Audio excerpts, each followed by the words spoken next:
maksudnya tanya hakikat. Ya bagus lah kalau ya hakikatnya Allah itu sebagai Tuhan.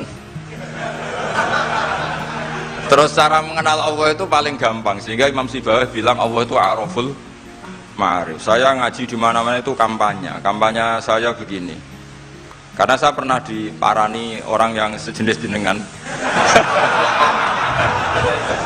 Cuma lebih apa ya? Ya lebih fasik lah kira-kira gitu. Karena nggak santri sama sekali. Yang datang ke saya itu nggak santri sama sekali. Dia datang begini, Pak Mbak, saya mau Islam serius asal Anda bisa menjelaskan Tuhan itu siapa. Jadi nggak ada sopan-sopannya dia tanya. Terus saya jawab gini.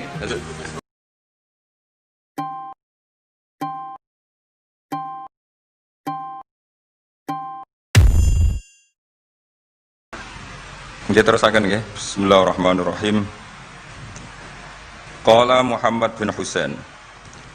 I'lam rahimana wa iyyaka anna nabiyya sallallahu alaihi wasallam qad a'lamaka iku merohno sapa mirsakno sapa nabi ka ing sira fi adal hadis ing dalam ikhlas hadis anna Jibril saat temene malaikat Jibril alaihi salam inna ma sa'alan nabiyya sallallahu alaihi wasallam bi hadrati ashabi ana ing ngarepe sahabate para nabi.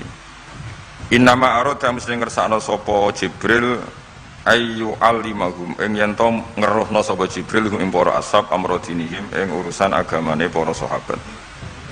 Fayam bagi mongko saejo muslimin apa ya alamu yang to ngerti sapa muslimin hu ing amrodinihim.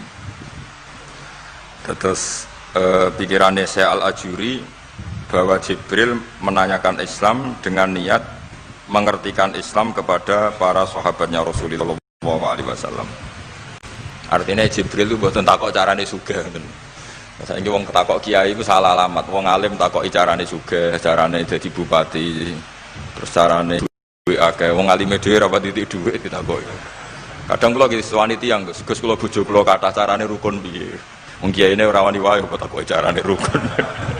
Jadi intinya niku pertanyaan itu juga kita pelajari. Jibril niku tanglet urusan agama. Artinya yang perlu dingerteni itu urusan apa? Agama. Tapi kita punya masyarakat sing kadang tanya ini sesuatu yang sifatnya khadun nafsi. Terus kiai ku rapati seneng jabatan, kadang ditakoki tiyang carane dadi bupati. Nak dadi bupati salami template 2 juta, nak ora dadi diarani donyane ngobos. Seloro kabeh dadi kiai. Lan kula seneng nak. Terkenal donga kula ora mandi. Mergo nak mandi ku repot. Dadi dukun. Dadi niki ku repot. Kula gak ada cerita tentang Mbah Hamid Pasuruan. Diceritani bapak kula, Bapak Nurian lami ngaji kalian Ki Hamid. Jadi dawuh beliau soleh zaman akhir ku repot, hisape gede. Udah terkenal wali, dongane mandi terus wong kepen sugih marani kiai, kepen wayoh marani kiai, kepen jabat marani kiai. Terus ngekei dhuwit. Mari hisab tok, mergo duit sudah dikonversi sebagai materi. Makanya beliau pernah menangis. Aku soleh-soleh ku ngene golek, intinya semua yang ditanyakan itu urusan apa? Agama. Maka kata Imam Syekh Al-Ajuri, seharusnya pertanyaan itu ya urusan agama dan yang harus diketahui ya urusan agama. Maka orang Islam yang harus diketahui ya urusan agama. Terus kalau wau istifadah kalian Ghazofur, memang di depan umum itu penting supaya tidak ada al-qila wal qal. Jadi ini kan diulang-ulang bi hadrati ashabi. Ini dalam ilmu hadis itu penting sekali supaya ilmu itu mutawatir. Karena kalau sampai untuk ijazah ke orang tertentu, mau aku tok sih dijazah, itu biasanya malah dibodoni. Kayak bakul, sampai tok sing tak kayak diskon. Nah, gerbang ya udah bang. Makanya nak kidilkon ijazah di depan umum berarti kondang. Ada khusus bahaya. Ini mesti klenik nih. Ini bukan coklat sak kelas kalian Gus Munib. Jadi orang itu, makanya saya ngaji itu pede di depan umum. Karena kalau salah ya dibenarkan Gus Zofur, kalau benar juga ganjarannya akeh. Tapi nak ngaji mbek wong loro dhewean iku terus kok cocokan. Nak salah aja kodo-kodo ya kan. Jadi memang ilmu itu suka yang mutawatir saya karena validitasnya jelas. Makanya dulu itu dikaji hadis kok enggak mutawatir itu enggak mutu. Paling firrut batil ulya tentu yang apa? Mutawatir. Dikatakan bi hadrati ashabi atau ketika Nabi khutbah. Apalagi pidato Nabi di hajatil apa? Wada. Sehingga hadis ahadi itu banyak yang masalah. Karena satu ada subjektivitas rawi, kalaupun sahih itu ada subjektivitas rawi. Seperti yang diceritakan Gus Sobur tadi, Abu Dzar itu orangnya soleh, tapi punya subjektivitas kesolehan yang sangat individualistik, sehingga beliau. Jadi, tapi kalau umum kan standarnya jelas, apa? Standarnya apa? Jelas. Ya saya teruskan. Jadi bihadrati ashabi itu menurut saya kata kunci karena pentingnya mutawatir. Terus menyangkut pertanyaan tadi yang Gus Zofur hilang, nggak semua pertanyaan harus dijawab. Sebetulnya saya juga ngeritik, nggak semua yang diunek-unek takokno. Kadang wong takok nasib. Kita misalnya saya itu sering punya utang 1 juta, gak iso nyaur. Kadang wong takok, kalau diutang 1 miliar caranya nyaur piye? Wong kene diutang 1 juta ora carane nyaur kok ditakoki sing utange napa? 1 miliar. Kulo ning santri, bojone niku 3 wong sugih. Kowe iku kurang kesuwan kula takok carane ngrukono bojone. Yo kene bingung piye carane. Bojo sitok kowe kudu urip malah. Ditakoki bojo napa? Nah ternyata santri itu terinspirasi oleh cerita-cerita. Syaratnya wali itu kudu di bojo cerewet. Nak sitok wae cerewet wali apa meneh nak telu, dia cara berpikir begitu. Nah, itu yang bojo pertama itu ngancam nak masih sah dengan istri kedua ketiga mau bunuh diri. Terus dene nate nyuwun sewu melafatkan tolak. Terus takok teng kula. Niku termasuk mukroh napa mboten Gus? Karena saya melafatkan itu dipaksa diancam. Bojo pertama mau nopo? Lah iku nang fikih kan hanya ada syartul ikrah itu mukrih harus mampu mewujudkan mahaddadahu. Kena arah Mekah tak patah. Ini ndak kasusnya unik. Umumnya bab ikrah di fikih kan nak ora ke tak patah ini ndak. Ini kasusnya beda. Nak rabuk turuti aku mati. Itu kan bingung. Ya saya seduarian Gus Zofur ya jawab wallahu alam. Nunggu Jibril ya sudah akan datang. Artinya gini ya, problem kita kekinian itu setiap masyarakat punya iskal atau punya grundel itu ditanyakan kiai. Padahal seharusnya tidak sesuatu yang harus apa ditanyakan. Misalnya gawane di bojo akeh mesti sumpek, ngurmat wong wedok sitok sumpek kemene telu. Terus gawane wong duwe utang akeh ya sumpek. Hal-hal seperti itu kan lazim. Sebenarnya nggak perlu ditanyakan, biasa wae standar. Tapi kita ini sering menuntut orang lain menjadi solusi ya bagi orang itu. Makanya saya kalau ngajar di Jogja itu sering cerita begitu. Problem orang kota itu adalah kalau punya beban itu dibebankan ke negara atau ke kiai atau ke ustadz. Padahal beban ini sebagai hukuman karena kesalahannya apa? Sendiri. Saya masih ingat betul ketika kasus Aid. Mbah Mun itu orang yang sangat syafiq li ummati, sangat syafiq lah, sangat syafakoh pada umatnya. Ketika ada seorang dokter peneliti obat Aid, itu sangat tertantang, dia sangat obsesi bisa menyembuhkan Aid. Aid yang karena free sex ya, bukan karena ketularan. Saya ulang lagi, yang karena seks bebas, bukan karena ketularan. Itu tidak biasanya yai duko, baru pertama itu saya melihat yai itu agak duko. Terus beliau tidak jawab, tapi setelah dokter itu pulang ngendikan begini, pangeran itu kadang ngersano kabeh itu ono sanksine, cara bahasa modern ono sanksine. Ya tujuannya pangeran itu wong ben tobat ben balik nang Allah. Jadi ono wong uripe ngawur diutang, ya sanksine wong urip ngawur diutang ben uripe apik. Intinya Mbah Mun mau ngendikan kesalahan itu pantese ya ono sanksine ben wong tobat. Lah saiki kiai ku nak ditakoki ngono berusaha cari solusi sanksi iku, padahal Allah kepengen memberi sanksi. Enggak sampean misalnya zaman mondok ra sregep terus bareng saiki dadi kiai bingung terus kula kan dadi solusi Gus kayak donga laduni. Wong pangeran ngekeki sanksi kuwe zaman mondok ra sregep. Ben ora rasane isin maca keliru di depan umum. Malah yo ijazah napa? Laduni. Jadi itu pelajaran bagi saya menurut saya. Jadi kata Mbah Mun, la'allahum yarji'un itu la'allahum yantahun yang di Quran itu satu kesalahan itu pasti Allah itu menghendaki ada apa? Sanksi. Tentu maksudnya Allah baik supaya tobat. Tapi sekarang sanksi itu mau dihilangkan. Kadang konsultannya itu kayak bojo kepengen minggat, sing lanang tak takoki kene apa? Mun lami Gus boten kula nafakoi.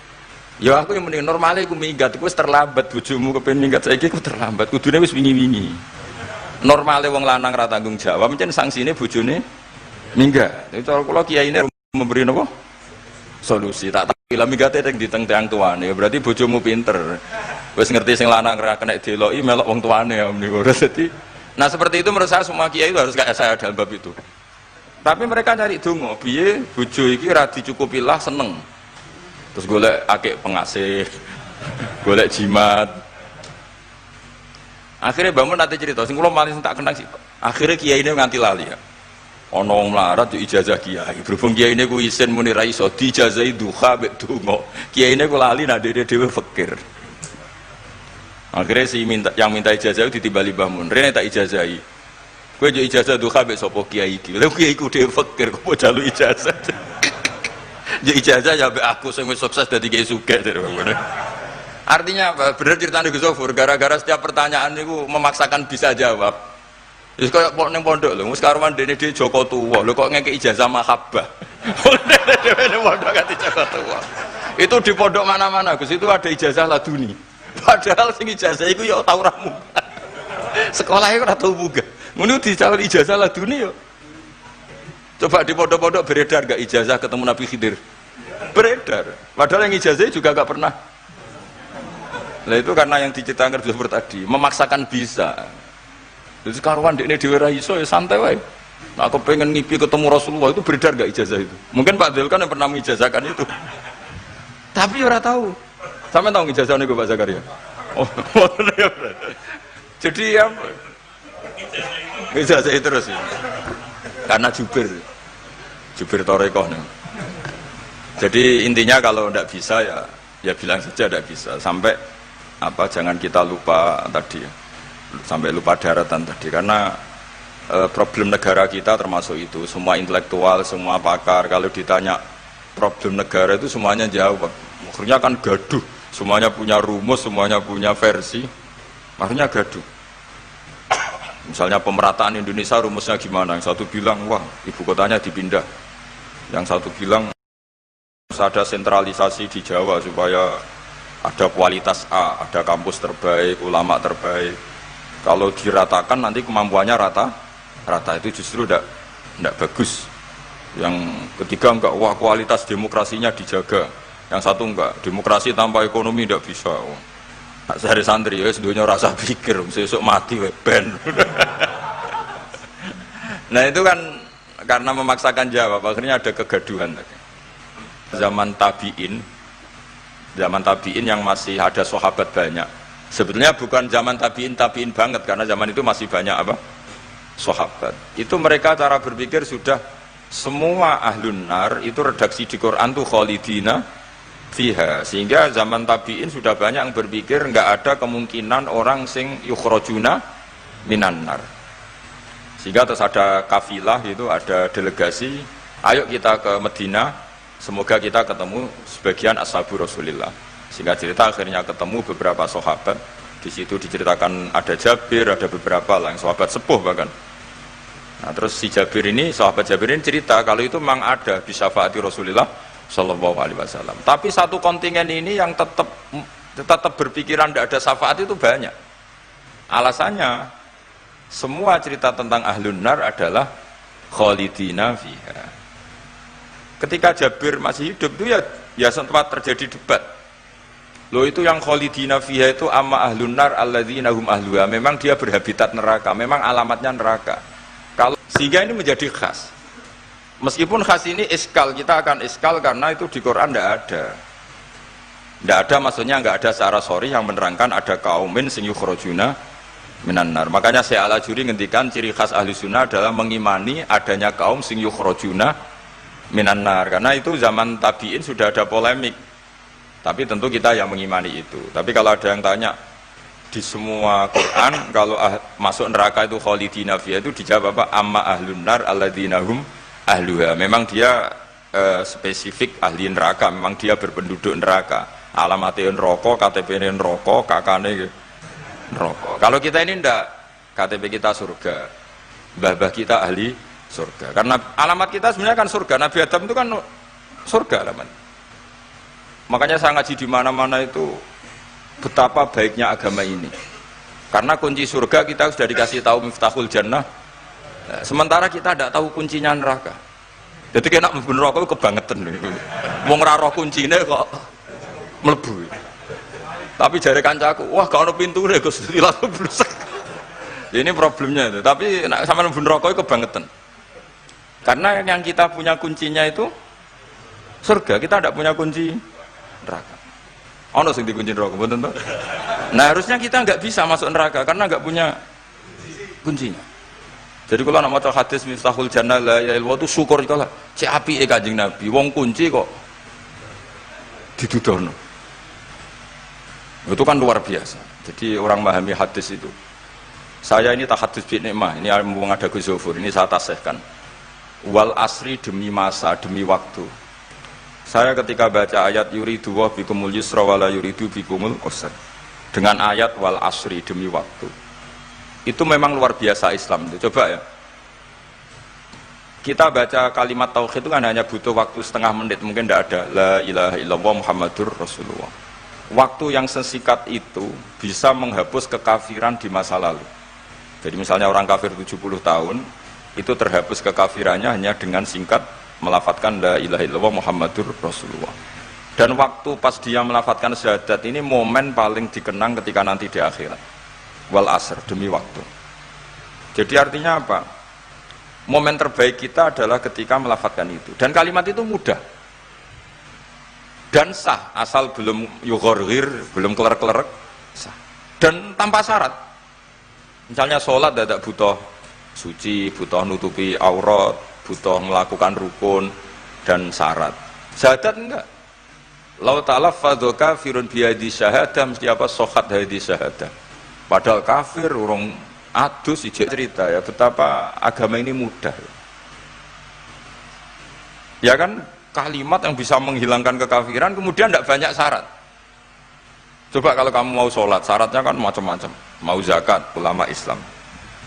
Ya, terus kita harus menghindari perilaku tertentu yang perilaku itu zaman Nabi sudah sangat diperingatkan. Misalnya yang masyhur itu Khawarid. Khawarid itu kelompok yang sangat soleh secara zahir. Yes, ibadahnya kata Rasulullah laisa siyamukum kasiyamihim wa qiyamukum kami qiyamihim. Jadi puasa kamu sahabat enggak sehebat puasanya orang apa? Khawarid. Ibadah kamu tidak sebanding ibadahnya Khawarid, tapi mereka sangat biadab. Ya murukuna minaddin murukosahmi minar ramiyah yaqra'unal Qur'an la yujawizu hana jiro. Dan diantara kesolehan yang berlebihan ini kata Nabi apa? Yuqatiluna ahlal Islam wala yuqatiluna ahlal awthan. Kalau dijak musuhi sesama Islam semangat, tapi dijak musuhi yang jelas salah tidak semangat. Ini kelompok sing hadarona humun nabiyu, kelompok yang kita diperingatkan Nabi untuk sangat apa menghindari. Karena logikanya jelas ya. Orang yang kafir saja inginnya Nabi menjadi muslim dengan diajarkan syahadat. Tapi ini orang yang sudah muslim, seleranya Khawarid, dikeluarkan dari Islam. Tahlilan kafir, kuburan kafir, nyekelake kafir.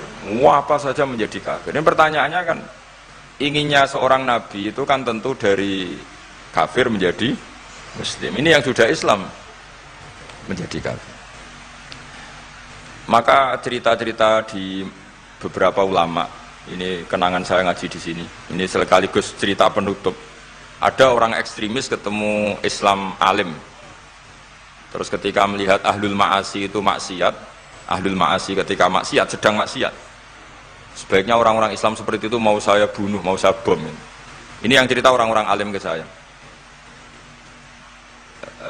Terus kata si orang alim tadi, lau annahum matu, kalau mereka benar-benar mati khinal maksiyah itu aina masiruhum, lalu mereka kemana?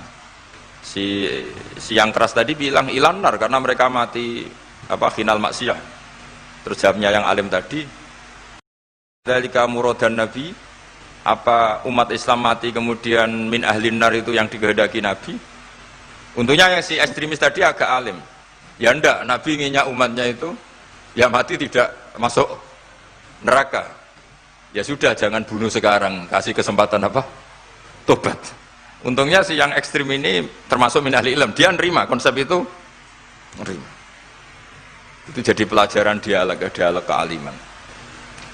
Dan kita menjadi moderat bukan karena liberal atau sekuler. Memang kita baca hadis-hadis misalnya inna wuha yabsutu yadahu billail yatuba musiun nahar wa yabsutu yadahu bin nahar yatuba musiul lail. Allah yang Tuhan saja inginnya itu menunggu tobatnya mereka, bukan mengakhiri mereka dalam keadaan tidak tobat.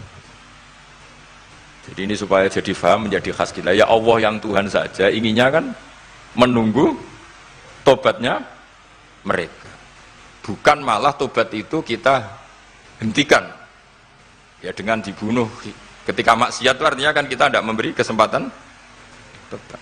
Sama sih ingat Mbah Mun sering cerita ke saya, aku corokon mileh, kata beliau, aku corokon mileh iku yo ora pati seneng ono terlalu tegas, terlalu apa, mergo Allah wae ngekei kesempatan. Ya tadi, logikanya kan Allah saja, misalnya Allah Ta'ala selalu membuka tangannya di malam hari supaya yang tadi siang maksiat tobat di malam hari. Terus Allah membuka tangannya di siang hari supaya yang tadi malam maksiat tobat. Intinya Allah Ta'ala itu menunggu tobat, bukan menghentikan asbabit taubat. Sehingga tradisi guru-guru kita, ya utamanya Mbah Mun, itu sama-sama saja baik. Bukan karena baik sama orang fasik, bukan. Tapi implementasi dari menunggu tobatnya orang fasik, dan tentu itu butuh tarbiyah, butuh syafaqah, butuh kasih sayang, butuh. Saya masih ingat ketika beliau baca kitab karangannya Imam Sa'roni itu, Tambihul Mukhtarin, itu diantara madzhab Imam Sa'roni itu Al-Hikmah Dolatul Mu'min, itu beliau juga menambahkan wal fasik Dolatul Mu'min. Bukan sekedar Al-Hikmah Dolatul Mu'min, tapi Al-Fasik juga Dolatul Mu'min. Karena ketika seorang mukmin fasik ini seperti barang yang hilang, dia tercerabut dari akarnya, yaitu akar keimanan dan keislaman. Maka kita-kita, kata Imam Sa'roni, kita-kita sebagai orang soleh harus menemukan mereka atau mengambil mereka untuk dikembalikan. Jadi ini komitmen kita sebagai murid Mbah Mun, sebagai murid Syekhina Al-Abenya sudah ada amal. Itu saja inginnya Allah sama orang Islam, kaumun yukhrajuna minan nar, bukan malah diblesno gitu. Lah ya akhirat yang notabene sudah enggak ada amal. Itu saja kaumin yang mukmin, apalagi tau mondok, apalagi grup hima, itu tapi ra usah moron rokok, kula pesene ra usah moron rokok. Itu inginnya itu yukhrajuna minan nar. Makanya kalau baca hadis itu harus ada dzauq. Selain ilmu itu harus ada dzauq. Betapa syafaqatu Rasulullah sallallahu alaihi wasallam. Inginnya semuanya itu yadkhulunal jannah. Kalaupun ada yang masuk neraka, yang orang Islam tuh, tetap obsesi Rasulullah, cita-cita beliau adalah yukhrajuna minan nar. Makanya masyhur itu, wala sawfa yu'tika rabbuka fatarda. Jawabe Nabi bi la arda wa wahidun min ummati finnar. Saya tidak akan ridho ya Allah, tidak akan puas bahwa khidun min ummati finnar. Satu dari umatku min ummatil ijabah minan nar. Makanya saya setuju dengan saya Al-Ajuri, kita sebagai ahli sunnah diantara khasnya apa? Iman adanya kaum sing yukhrajuna minan nar. Pun iki ngoten. Sampai waduh kok dibaca Arabnya saja. Nah, ini nurut Bapak Gus. Mimman khadzarona tadi siapa? An-Nabi. Anaman saat temne wong abada kang nyembah sapa man Allah azza wa jalla fa ya'lamu mongko ngerti sapa man anna wa azza wa jalla mutaliun kundat sing ningali ala amalihi ing atase ngamale wong ya'lamu pirsa sapa taala sirruhu ing rahasiane wong wa alaniyatahu lan alaniya wong sing ngamal sing jelas wa ya'lamu lan pirsa sapa taala mak ing perkara tufi kang nyamarno sira min amalika saking amal sira wa malan perkara tubihi kang ngetokno sira ing amal wa malan perkara turidu kang ngarepno sira bi ilmika kan sira. Kowe ngarepno bi ilmika misale Allahu turidu am ghaira. Dadi maksudnya Allahu Allah ana ta kowe ngamal iku ngersakno Allah turidu am ghairahu. Dadi maksudnya Allah tahu amal kamu atau ilmu kamu. Apakah amal kamu ilmu kamu untuk Allah? Allah turidu am ghairahu. Apakah kowe melakukan amal itu karena Allah apa enggak? Ya'lamu pirsa sapa ta'ala asirra wa akhfa. Ya'lamu pirsa sapa ta'ala khainatal ayuni ing mripat sing khianat. Wa amalan perkara tufi kang nyimpen apa suduru apa dodo. Ya lamun pirsa sapa wa ta'ala ing perkara antum kang te sira kabeh ku alihi ngatasi ma. Fahdaru mongko wedya sira kabeh ing Allah. Mesti wedi Allah dengan makna mendekat ke Allah. Faman mongko te sapane wong roa iku jaga sapa man hadhihi ing ikilah halah. Lah bojo pertama iku ngancok nek ora dipegat bunuh diri. Akhirnya dia nang ngarepe talak untuk bila. Di belakang ada mic di belakang. Iku kepegat tau. Neng aku muni ngene. Aku yang muni ngene. Namun ya seminggu aja. Untungnya takut itu kan lebih seminggu, tak akali. Ya sekian minggu, misalnya ini pekat di jadi indah. Sekali dah, aku tak misalnya tanggalin, aku kan juga. Untungnya tanggalnya orang. Ya, tapi kan jawaban ngono kan, koyo gak abadi. Senang ngono pertanyaan seperti itu.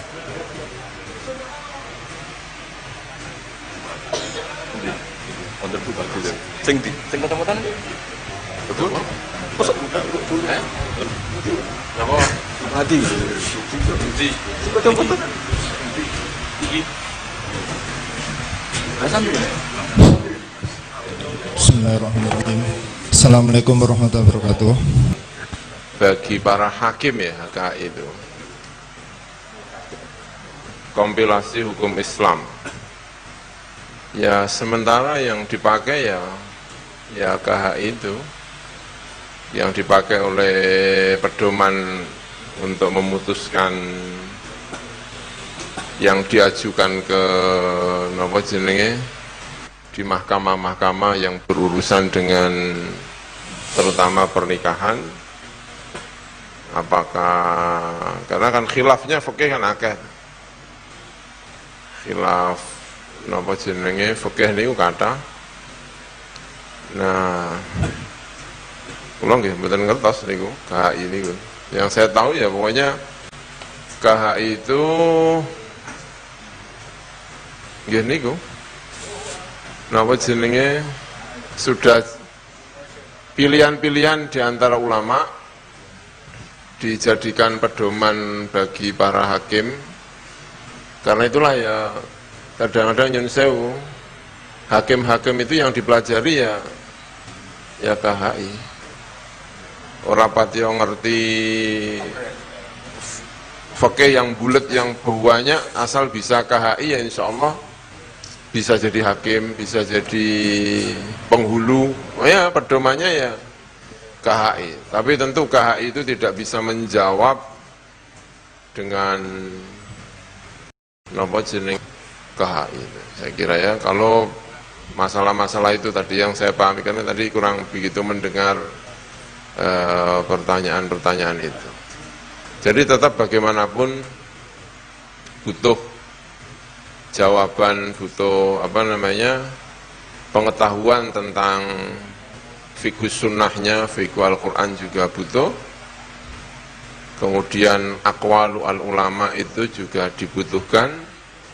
Dan tentu untuk kasus-kasus di Indonesia, terutama untuk memutuskan banyak hal kasus di Indonesia, sangat membutuhkan KHI, karena itu yang secara resmi kayaknya dipakai di Indonesia, kompilasi hukum Islam. Ya. Walaupun tentu tidak semua ulama Indonesia menyetujui KHI, ya, karena ya KHI itu sudah pilihan-pilihan dari berbagai mazhab dan di Indonesia masih butuh mazhabnya itu bisa macam-macam ya, kadang-kadang nek ora dikai Syafi'i ora gelem dan lain sebagainya itu ya problem dalam kasus per kasus. Saya kira itu. Oke, terima kasih ya. Terima kasih.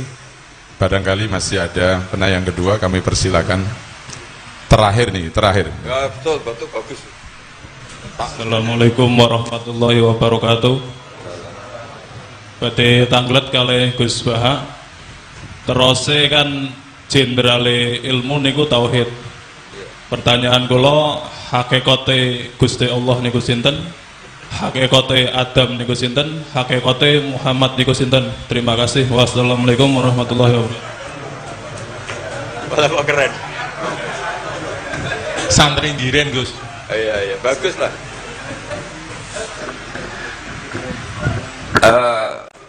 Maksudnya tanya hakikat. Ya bagus lah kalau Ya hakikatnya Allah itu sebagai Tuhan.